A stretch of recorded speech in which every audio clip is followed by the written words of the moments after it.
The resolution today was to engage with the local community about renaming Blackfellow Creek to a more appropriate, inclusive name that celebrates our local traditional owners and can be embraced by the wider community as well. Yeah, tell us about some of the problems you've had that you've heard from the community about that creek. Well, look, I guess, growing up it wasn't a big deal, but today in 2020 we want to be inclusive of all Australians and acknowledge the special role of our traditional owners, and Blackfellow Creek is not an appropriate reference in 2020. So let's see if we can talk with the community and see if we can come up with a name that better reflects our part of the world, our unique part of the world. Yeah, and tell us about the process of changing that name. So what council officers will do now is talk to the State Department responsible for naming and talk to the traditional owners and come back to council with a report letting us know what all the various options are.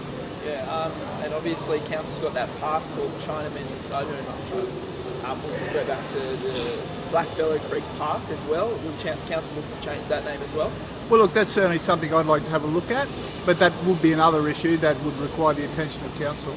Yeah, and that's something that you'd like to push for as well? Yeah, definitely. I think hopefully we can take a real leadership role. There are certainly other names, place names throughout Queensland that need to be addressed as well, even more urgently, and hopefully this will act as a bit of a reminder and get other councils to look at their place names as well. Why do you think there's such a need to change those names?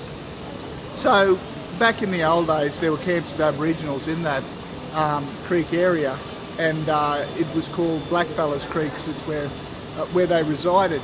Now other regions and other parts of the city are acknowledged in more respectful terms, so if we're going to have reference to the traditional owners, we'd like that in a way that embraces them, is inclusive of them, and that they can feel honoured by rather than disparaged by. Do you think this ties in with, obviously we saw that Black Lives Matter movement, only a few months ago in the CBD. How does that tie in here?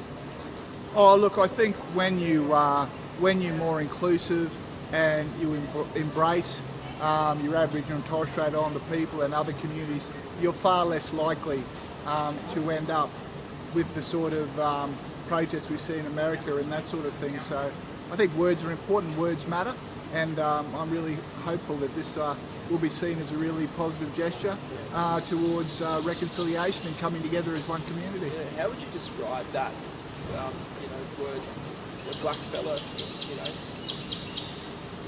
So it's a way that was used to describe the other, and that was the other people, the blackfellas. So what we want to do is have a term that includes them and is possibly a Yidinji term that reflects the Yidinji nation and their proud place as a part of our community.